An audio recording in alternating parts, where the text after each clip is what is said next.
Jeff, when we talk about ministering to adult children, your adult children, I hear you often use the expression, give the oxygen to yourself first.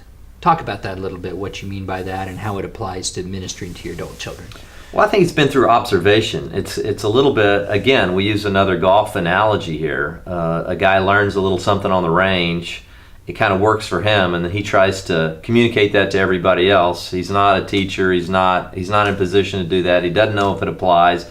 It may actually make the other person worse, and he's unaware of it. I mean, all those different kinds of things are a little bit applicable. And I think once we learn something or we get something, we feel like already we're an expert in it. And one of the things I think you find in the spiritual life is that there is a long journey of restoration. There's a long process by which we go into the wilderness, kind of analogous to them coming out of Egypt through and into the wilderness before they actually began to cross the Jordan and take the possession of the land, so to speak, or have an impact. And so learning the presence of God, learning His voice, learning the way in which to communicate it, learning to be transformed yourself is a long, arduous process. And I think once a person understands that, then they recognize the oxygen needs to flow in first. Mm-hmm. And I have a friend of mine who I've been kind of discipling a little bit, and I said something to him, and now he has it actually posted on his mirror.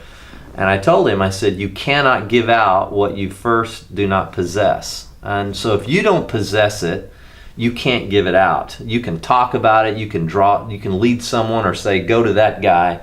But in terms of being able to give it out, you've got to first be in good stead yourself. You have to possess it before you can give it out.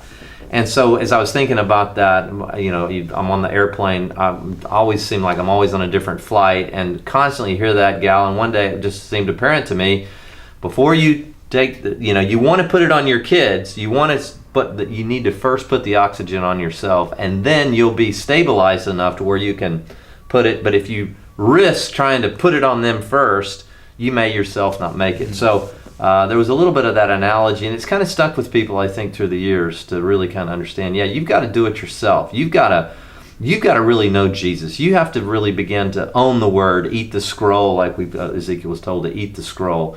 You've got to kind of have that practicing abiding presence of the Lord in your own life before you try to really export it in a significant way. There's nothing wrong with saying, I've had an experience with the Lord, I'm learning, I'm growing, but to immediately try to solve everybody else's problems when you yourself don't know that you're stabilized first, I think that's kind of what I meant by that.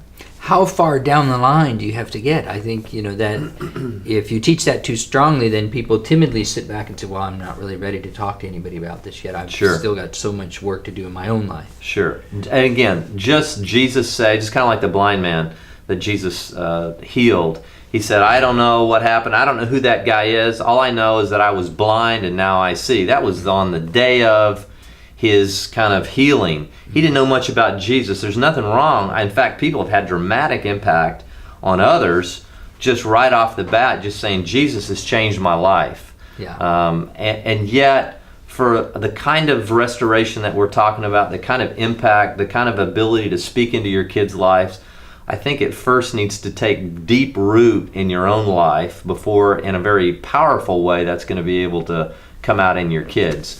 And so you can't be talking to your kids about, it sounds hypocritical, you can't be talking to your kids about a character issue or something that's going on in their life when they know for sure that you've still got that same character issue in your own life. Mm-hmm. So solve some of your own problems, get some of your own things straight before you begin to export some of that into your kids' lives.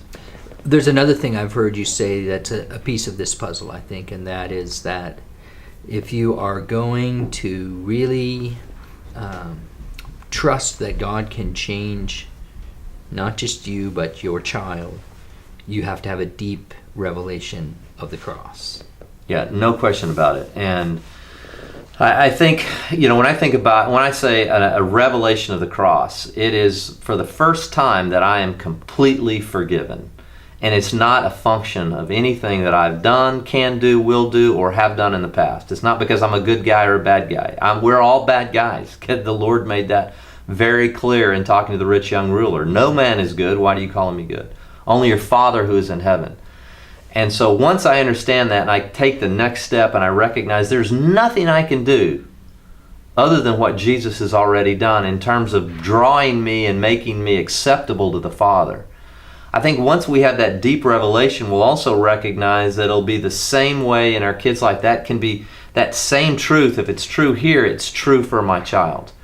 And the deeper the revelation of the cross becomes, and the more we recognize that I'm loved, not on the basis of what I've done, we can then for the first time maybe forgive ourselves and some of our poor parenting and some of the things that where, a lot of times there's kind of a codependent relationship that begins to crop up. We feel like we've got to, we didn't provide them with the kind of parenting they need, and somehow there's this uncomfortable relationship where we feel like we never really speak or are able to speak the truth.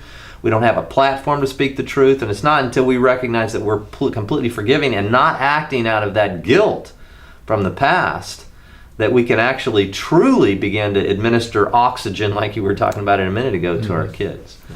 And so, and I find so many people, and myself included, I continue to go into deeper revelations of the cross and recognizing it's all Jesus, which then puts Jesus in a place that I actually maybe worship for the first time in my life, to really understand worship. And I think men typically struggle to worship, and again, it's because they don't have a deeper revelation of the cross. They think it's still, I like this, I like what he did for me, but then what do I have to do to really, to come alongside him and help the process? And for salvation, it's all Jesus. You are saved by grace through your response to that revelation of the cross, through faith, and not of works, lest any man should boast. And as men, we all like to boast that we've done something. In this place, we can boast of nothing. That sounds weak and maybe put us in a position where we aren't able to witness to our kids or aren't able to administer, but it's until we get that revelation that we're actually put in a position where we, for maybe for the first time, really can, in total humility and a guilt-free humility. Mm-hmm. So again, we've said this before, but I have many regrets, but I have no guilt. There are many things that I regret in my life, but I don't have guilt for those actions because Jesus took that on the cross. And until you can get rid of the guilt, there will always be some kind of an odd dynamic when you're trying to witness to your kids or trying to share Jesus or just trying to be with your kids in general. Mm-hmm. That guilt is a taskmaster that your kids can sense. Mm. So I get Jesus, and the more I get of Jesus, the better chance of my kids getting Jesus. Administer the oxygen to yourself first. Put it on your, cover your nose and mouth, and then put it on your kids, whether they be 5 in a scenario in an airplane or whether they be 45.